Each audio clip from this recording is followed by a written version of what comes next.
Speaking of massive increases in spending, Afghanistan resettlement. So previous budgets had 258 million. These estimates are adding another 195 for a total of 453 million, just about $500 million. So for spending money, you get a check mark there. Now, results, though, there's another issue.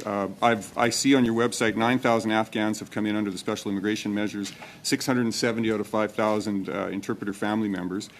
In the private sector, I was judged on outcomes. So here we're spending nearly $500 million, but a very small number of people have actually made it to Canada. So can you honestly, with a straight face, say that this program has been a success?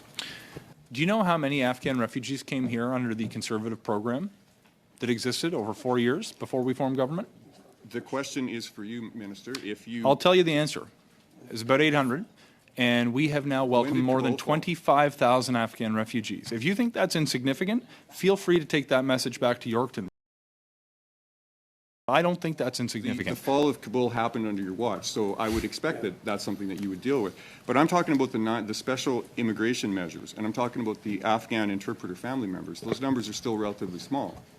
So I don't think that this is small at all. We're dealing now, so far under the special immigration measures, in excess of, I believe, 9,000 folks who are here, another 14,000 through our humanitarian programs. But to suggest that this is insignificant, it boggles my mind.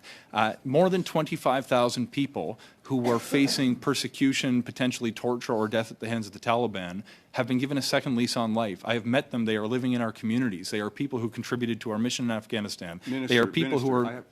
What's not significant, certainly, is the amount of money that you've spent, for sure. But you talk about people that you've met. Are you saying this was too expensive?